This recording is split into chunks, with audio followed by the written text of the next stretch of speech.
दो सरकारों को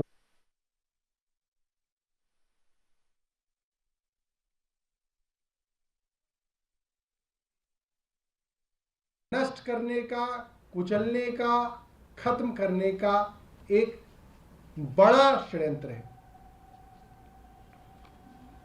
अब तक हम सब ने देखा है, हजारों करोड़ की बात थी, फिर सैकड़ों करोड़ की बात थी, फिर 100 करोड़ की बात थी। बातें तो करोड़ों की हो रही हैं। किसी भी जगह पे अब तक ईडी या सीबीआई को 1 रुपए की भी गैर कानूनी रिकवरी नहीं हुई, 1 रुपए की भी। ये अपने आप में बहुत बड़ी बात है। जब करोड़ों का हेर फेर हो और 1 रुपए की भी रिकवरी ना हो, तो इस जांच के ऊपर बड़े सवाल खड़े होते हैं। कई गवाहों के बारे में बार बार कहा जा रहा है कि गवाहियां हैं, गवाहियां हैं। मैं आपको कुछ गवाहों के बारे में बताना चाहता हूं कि उनकी गवाही किस तरीके से ली गई। बार बार कोर्ट्स में ऑन रिकॉर्ड ये बात आई है कि गवाहों के ऊपर दबाव डाला गया, गवाहों को मारा गया, पीटा गया, डराया गया, धमकाया गया और उनके ऊपर यह दबाव बनाया गया कि वो अपनी पुरानी गवाही बदल के वो गवाही दें जो ईडी कह रही है, जो केंद्र सरकार की एजेंसी कह रही है, वो गवाही दें। और ये ऑन रिकॉर्ड है, ये मेरे एलिगेशन नहीं है, ये सब ऑन रिकॉर्ड है। चंदन रेड्डी, जिनका अपना बयान बदलने के लिए उनके बारे में जो ऑन रिकॉर्ड बातें आई हैं उसके बारे में बताया था, किस तरीके से गवाहों को डरा के, धमका के ईडी ने झूठे बयान लिए हैं। ये कहा जा सकता है ये पूरा का पूरा मामला फर्जी सबूतों और झूठे गवाहों पे आधारित है। इसका आधार ही झूठ है। इसके बाद जो सबसे बड़ी गवाही अरविंद केजरीवाल जी के खिलाफ इस्तेमाल हो रही है वो है मगुंटा रेड्डी और उनके बेटे राघव रेड्डी के विषय में।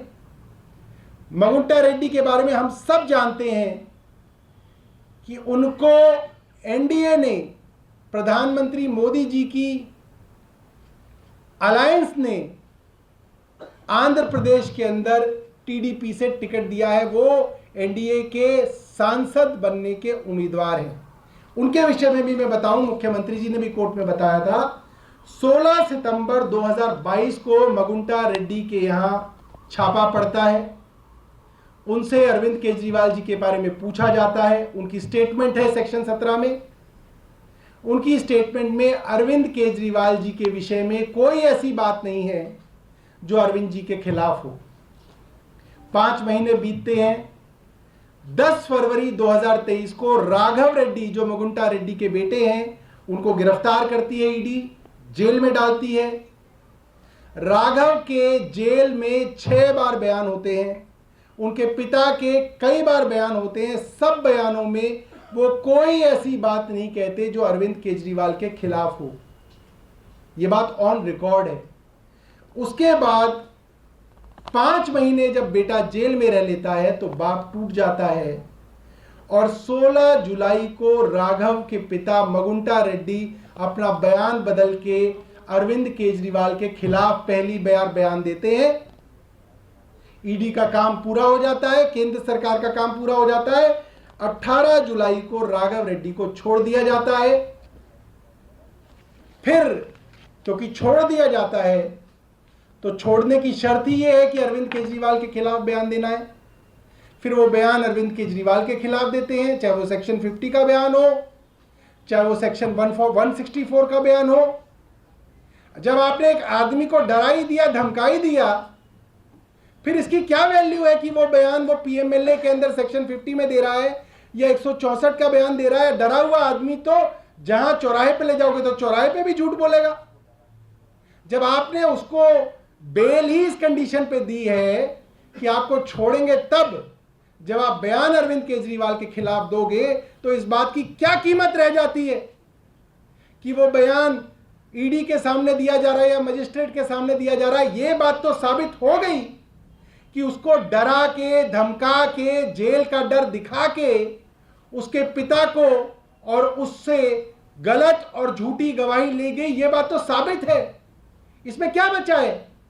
और इन लोगों के भारतीय जनता पार्टी से सीधे संबंध हैं, यह बात साबित है क्योंकि वो आदमी जब तक एनडीए की जो खास बातचीत थी वो जगन रेड्डी की पार्टी से थी, तब तक वो जगन रेड्डी में थे। जब एनडीए से बातचीत टीडीपी की शुरू हो गई तो अब वो टीडीपी में आ गए और उनको टीडीपी से टिकट मिल गई। ये बात तो बिल्कुल साफ साफ है। आज जो फैसला हाईकोर्ट का आया है, कोर्ट है, कोर्ट के इंस्टीट्यूशन है, इंस्टीट्यूशन का हम सम्मान करते हैं और हम सम्मान पूर्वक ये कहना चाहते हैं कि हम इस फैसले से सहमत नहीं हैं और इस फैसले के खिलाफ हम सुप्रीम कोर्ट जाएंगे और सुप्रीम कोर्ट के अंदर अपनी बात रखेंगे। आपका कोई सवाल है तो आप पूछ सकते हैं। सौरभ जी, आप वही आर्गुमेंट्स दोहरा रहे हैं जिसको दिल्ली हाई कोर्ट ने अभी खारिज किया है और ये भी कहा कि अप्रूवर जो है वो एक टेस्टेड फॉर्मूला रहा है, साथ में बेल ईडी नहीं देती है, कोर्ट देती है। मैं यही बात कह रहा हूं कि आज जो भारतीय जनता पार्टी के प्रवक्ता टीवी पर बैठ के ज्ञान देंगे, प्रेस कॉन्फ्रेंस में जो ज्ञान देंगे, वो वही ज्ञान है जब संजय सिंह जी की बेल इसी कोर्ट में इसी जज साहब ने रिजेक्ट की थी, तो यही बड़ी बड़ी बातें की गई थी कि हाई कोर्ट ने फैसला दे दिया। डिस्ट्रिक्ट के ऊपर हाई कोर्ट होता है, हाई कोर्ट के ऊपर सुप्रीम कोर्ट होता है। इसीलिए बनाया गया है कि संविधान निर्माताओं को यह बात पता थी कि अगर निचली कोर्ट गलती कर दे तो उसके ऊपर जाया जाए और अगर वो कोर्ट गलती कर दे तो उसके ऊपर जाया जाए। इसीलिए फैसले पलटे जाते हैं और यही सारी बातें हाई कोर्ट ने इसी तरीके से संजय सिंह जी के विषय में कही थी। यही बेंच थी, यही कोर्ट था। और फिर हम जब सुप्रीम कोर्ट में गए, उन्हीं तथ्यों के आधार पे, उन्हीं आर्ग्यूमेंट्स के आधार पे जिनमें हाई कोर्ट ने संजय सिंह जी के पक्ष में कुछ नहीं दिया, वहीं सुप्रीम कोर्ट ने उनको बेल दे दी और यह तक कहा कि अगर इस मामले पे आप ज्यादा बहस करेंगे तो हमको ऐसा फैसला लिखना पड़ जाएगा कि आपका ये पूरा पूरा केस जो है ये हवा में उड़ जाएगा। ये बात सुप्रीम कोर्ट के बेंच ने ईडी के वकील को कही थी। ये बात सबके सामने है। और कोई आपके पास सवाल है तो पूछ सकते हैं। सर, आप बार बार ये कह रहे हैं कि चुनाव से रोकने की साजिश थी, लेकिन कोर्ट ने साफ कहा है कि इस बात की रियायत नहीं दी जा सकती कि वो एक मुख्यमंत्री हैं या नेता हैं। देखिए, लेवल प्लेइंग फील्ड की आर्ग्यूमेंट हम लोगों ने दी थी और मुझे लगता है कि जिस तरीके से संजय सिंह जी के मामले में जो जो आर्ग्यूमेंट हमने हाई कोर्ट को दी, वो सारी आर्ग्यूमेंट्स हाई कोर्ट ने रिजेक्ट की और वही हूबहू आर्ग्यूमेंट्स जब हमने सुप्रीम कोर्ट में दी, जो देश की सबसे बड़ी अदालत है, 3 जज बेंच है, वहां पे वो सारी की सारी आर्ग्यूमेंट्स मानी गई और सुप्रीम कोर्ट ने संजय सिंह जी को रिलीफ दिया। इससे ज्यादा मैं आपको क्या कह सकता हूं? कोर्ट है, कोर्ट का फैसला है, कोर्ट के ऊपर बड़ी कोर्ट है, बड़ी कोर्ट में जाएंगे। हम वो लोग हैं जो कोर्ट में विश्वास रखते हैं। भारतीय जनता पार्टी कौन सी पार्टी है? भारतीय जनता पार्टी तो वो पार्टी है जो देश की सबसे बड़ी कोर्ट को भी नहीं मानती। देश की सबसे बड़ी कोर्ट की 5 जजेस की बेंच ने फैसला दिया कि दिल्ली सरकार को अधिकारियों के ऊपर सारे अधिकार हैं, मगर केंद्र की भारतीय जनता पार्टी ने ऑर्डिनेंस लाके सुप्रीम कोर्ट का फैसला पलट दिया। सुप्रीम कोर्ट की कॉन्स्टिट्यूशनल बेंच ने कहा इलेक्शन कमिश्नरों को लगाने का अधिकार केंद्र सरकार का नहीं है। इसके लिए जो 3 लोग इलेक्शन कमिश्नर को चुनेंगे उसमें एक प्रधानमंत्री होंगे, एक लीडर ऑफ अपोजिशन होंगे, एक चीफ जस्टिस होंगे। सबसे बड़ी अदालत ने कहा और भारतीय जनता पार्टी की केंद्र सरकार ने कहा नहीं, हम नहीं मानते सुप्रीम कोर्ट, और उन्होंने वो मामला पलट दिया और चीफ जस्टिस की जगह उन्होंने अपने एक मंत्री को लगा दिया ताकि अपनी मनमानी से इलेक्शन कमीशन बनाए। और आप देख ही रहे हो क्या हो रहा है। तो हम वो पार्टी नहीं है भारतीय जनता पार्टी की तरह जो सुप्रीम कोर्ट की सबसे बड़ी अदालत को भी पलटने का काम करें, जो सुप्रीम कोर्ट तक से सहमत नहीं है। हम वो पार्टी हैं जो कहते हैं कि लगातार छोटे कोर्टों के फैसले बड़े कोर्ट बदलते हैं और बड़े कोर्टों के फैसले उससे बड़े कोर्ट बदलते हैं, क्योंकि ये न्याय व्यवस्था है। यहां माना जाता है कि कोर्टों से भी फैसले गलत होते हैं और वे पलटे जाते हैं। हम सुप्रीम कोर्ट जाएंगे और हमें सुप्रीम कोर्ट पे बहुत भरोसा है कि जैसे माननीय सुप्रीम कोर्ट ने संजय सिंह जी को रिलीफ दिया, लाख हाई कोर्ट के फैसले के बाद संजय सिंह जी को रिलीफ दिया, हमें पूरी उम्मीद है कि अरविंद केजरीवाल जी के मामले में माननीय सुप्रीम कोर्ट रिलीफ देगा। सौरभ जी, ये बहुत बड़े लेकिन जॉल्ट के तौर पे सामने आ रहा है, क्योंकि जो परसेप्शन है चुनाव का समय है, इससे पब्लिक के बीच भी मैसेज खराब जाएगा कि आपके सारे तर्कों को हाई कोर्ट ने रिजेक्ट किया है और आपने जो पूरा आर्गुमेंट बेस किया था जिस ग्राउंड पे, उसी को पूरी तरह से खारिज कर दिया है। मैं आपको ये बताता हूं, जब कोर्ट रिलीफ ही नहीं दे रहा तो वो हर आर्गुमेंट को खारिज ही करेगा। कोर्ट ये कोई ना कहेगा कि आपका ये बात मान ली, ये बात मान ली, ये बात मान ली, मगर हम आपको रिलीफ नहीं देंगे, ऐसा नहीं कहेगा। कोर्ट यही कहेगा हम ये भी नहीं मानेंगे, ये भी नहीं मानेंगे, ये भी नहीं मानेंगे। मैं यही तो आपको समझा रहा हूं। संजय सिंह जी के मामले में वही वकील थे, वही जज साहब थे, वही आर्ग्यूमेंट थी, हाई कोर्ट में रिजेक्ट हुआ, फिर वही वकील उसी आर्ग्यूमेंट के साथ सुप्रीम कोर्ट गए, सुप्रीम कोर्ट के 3 जज के बेंच ने रिलीफ दे दिया। तो इसमें क्या बड़ी बात है? इस हाई कोर्ट ने रिलीफ नहीं दिया, हम सुप्रीम कोर्ट जाएंगे, वहां पे आर्ग्यूमेंट रखेंगे, वहां रिलीफ मिलेगा। तो होता रहता है, तो हमारे साथ कई बार हुआ है, लगातार हो रहा है।